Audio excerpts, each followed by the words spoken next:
Hi friends, welcome to my YouTube channel. Observe the question. If A equal to 0.29 bar divided by 0.32 bar, multiply with 0.2 bar divided by 0.15 bar plus 0.3 bar. ఇందులో మనం observe చేసినట్టయితే non terminating recurring decimals ఉన్నాయి, అంటే అంతము కాని ఆవర్తన దశాంశాలు ఉన్నాయి. అందులో కూడా మనకి దశాంశ భాగంలో అన్ని అంకెలు పునరావృతమైనాయి, కొన్ని సందర్భాల్లో ఒక అంకె మాత్రమే పునరావృతమైంది. ఇటువంటి సమస్యలను సాల్వ్ చేస్తూ అలాగే బాడ్మాస్ రూల్ను అప్లై చేసి దీని యొక్క సాధనను ఏ విధంగా తెలుసుకోవచ్చో చూద్దాం. ముందుగా ఒక్కొక్కటి చూద్దాం. ఫస్ట్ది 0.29 బార్. ఇందులో దశాంశ భాగంలో ఉన్నటువంటి రెండు అంకెలు కూడా పునరావృతమైనాయి. సో మామూలుగా పాయింట్ తర్వాత రెండు అంకెలు ఉన్నట్టయితే ఈ విధంగా అంతమయ్యే దశాంశం టర్మినేటింగ్ డెసిమల్ ఉన్నట్టయితే 29/100 రాస్తాం. అలా కాకుండా ఈ విధంగా మనకి నాన్ టర్మినేటింగ్ రిక్యూరింగ్ డెసిమల్ ఉన్నట్టయితే డైరెక్ట్గా 29/2 డిజిట్స్ రిపీట్ అయినాయి కాబట్టి 99 రాసుకోవాలి. ఎప్పుడు ఇది అంటే పూర్ణాంక భాగంలో 0 ఉండి దశాంశ భాగం లోపల అన్ని అంకెలు పునరావృతం అయితే ఈ విధంగా రాసుకుంటాం. ఇది first one. Second one 0.32 bar. ఇందులో పూర్ణాంక భాగంలో 0 ఉంది, దశాంశ భాగంలో ఒక అంకె పునరావృతం కాలేదు. సో ఈ విధంగా ఉన్నప్పుడు ఏం చేస్తామంటే దశాంశ భాగంలో మొత్తం 32 రాసుకుంటాం, మైనస్ ఇక్కడ మనకి 2 పార్ట్స్ చేస్తాం. అంటే ఏ విధంగా అంటే రిపీట్ అయ్యేది, నాన్ రిపీటింగ్ అయ్యేది.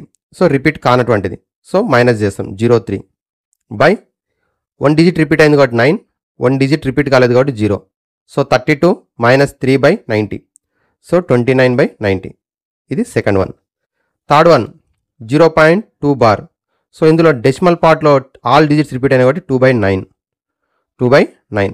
Next fourth one 0.15 bar. ఇందులో కూడా 2 డిజిట్స్ రిపీట్ అయినాయి కాబట్టి 15/99. Next one 0.3 bar. సో 3/9. ఇది మనకి 5 వాల్యూస్ వచ్చినాయి.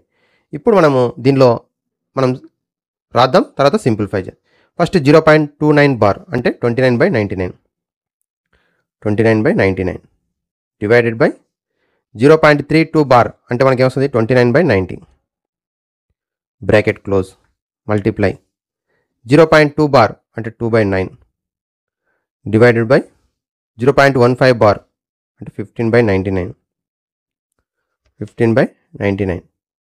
Bracket close plus 0.3 bar 3/9. ఇప్పుడు మనకి డివిజన్ చేయాలి.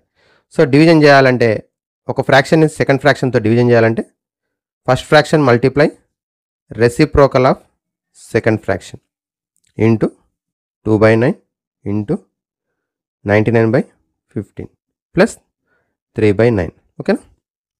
ఈ రెండు డివిజన్ చేసినాం ఇంటూ 2/9 ఇంటూ సెకండ్ ఫ్రాక్షన్ని రెసిప్రోకల్ రాసినాం 99/15. ఇందులో క్యాన్సల్ అయ్యి 29 క్యాన్సల్, 99 క్యాన్సల్, 15 1 జా 15 6 జా క్యాన్సల్, 3 3 జా 3 2 జా క్యాన్సల్. ఓకేనా? రిమైనింగ్ మనకి 2 2 జా 4/3. ఇక్కడ 3 1 జా 3 3 జా cancel, so 1/3. 4/3 plus 1/3 that is equal to 5/3. 5/3ను మిక్స్డ్ ఫ్రాక్షన్లోకి మార్చినట్టయితే 3 1 జా 3, 2 రిమైండర్ కాబట్టి 1 2/3, 1 2/3. So 1 2/3 that is the option 1 is the correct option, option 1. Okay,